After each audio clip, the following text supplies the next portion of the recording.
Hey, it's Tiara J. Let's get it poppin'. Bad boys, what you gonna do? What you gonna do when they come for you? Bad boys, what you gonna do? What you gonna do when they come for you? Yes, Bad Boys is back. Martin Lawrence and Will Smith bring us Bad Boys for Life. This sequel has been highly anticipated as development conversations began over 10 years ago. Bad Boys for Life reintroduces us to Mike Lowrey and Marcus Burnett, two Miami detectives and best friends who work together to solve crimes involving narcotics. The Bad Boys trilogy started in 1995. This was Michael Bay's directorial debut and a commercial success, as it grossed more than $141 million worldwide. Bad Boys 2 came 8 years later in 2003. Although critics gave majority negative reviews due to the extreme violence and excessive explosions, it grossed over $273 million worldwide, almost twice what the original film earned. Which was a good thing because it was way more expensive than the original and is actually the most expensive of the trilogy. 17 years after Bad Boys 2, Bad Boys for Life is finally here. To get into the Mike Lowrey and Marcus Burnett characters, Will Smith and Martin Lawrence watched the prior films multiple times as a refresher. Smith initially planned to do his own stunts, but after a few days on set, he decided to leave it to the stuntmen. Besides Smith and Lawrence, original cast members Joe Pantoliano and Teresa Randall are in all three movies. Pantoliano is back as Captain Howard, and Randall as Teresa, Marcus Burnett's wife. This is my wife's car. Come to the front door. She knows. She always knows. Vanessa Hudgens joins the cast, doing a great job with her role. And there's even a cameo from DJ Khaled. So a couple differences with Bad Boys for Life. Both Will Smith and Martin Lawrence received top billing for this movie. But this is the first time in the franchise where Will Smith is billed before Martin Lawrence. This basically means whose name is mentioned first in promotion and advertising. Something a little bit more significant, this is the first Bad Boys movie not directed by Michael Bay. Money could have something to do with that, as Will Smith and Michael Bay demand some of the highest salaries in the film industry. But Jerry Bruckheimer is back as the producer. Some of his films outside of the Bad Boys trilogy include Dangerous Minds, Armageddon, Enemy of the State, Gone in 60 Seconds, Pearl Harbor, the Pirates of the Caribbean series, and more recently, 12 Strong and Gemini Man. Will Smith is also a producer of Bad Boys for Life.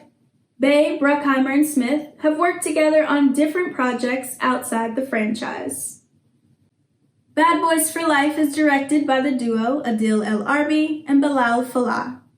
They've directed a couple episodes of the FX show Snowfall and are also working with Bruckheimer on the upcoming Beverly Hills Cop 4 with Eddie Murphy. But did this film need Michael Bay? Was there a significant or noticeable difference?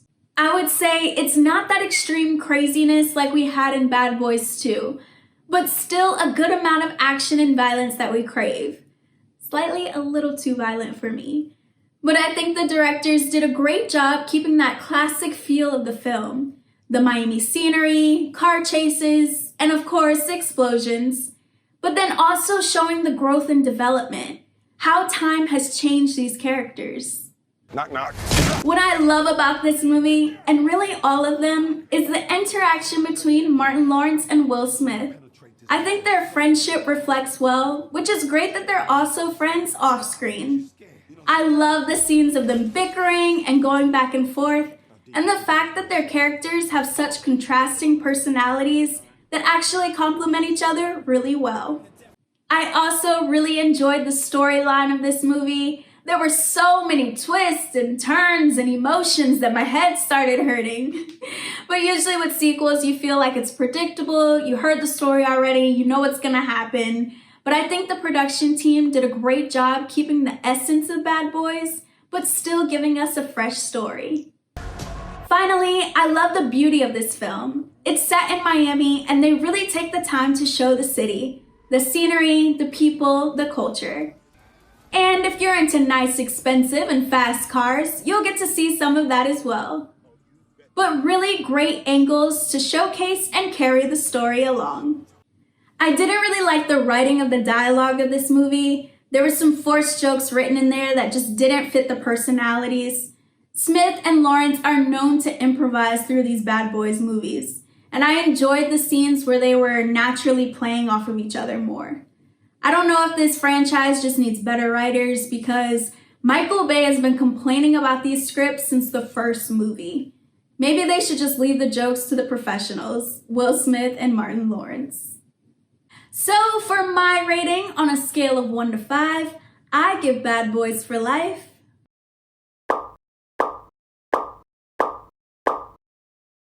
I cannot believe I'm giving a sequel a 5, but I love this movie and it was so good to see Martin Lawrence and Will Smith together again.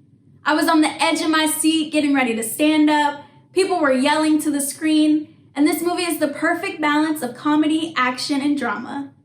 Bad Boys for Life is in theaters January 17th, and I highly recommend you go see it, whether you're a fan of the franchise or just love action.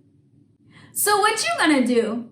Why don't you hit subscribe and like, comment, and share with a friend. You can also follow me on Instagram @DieraJ. Thanks for watching. We can't be stopped.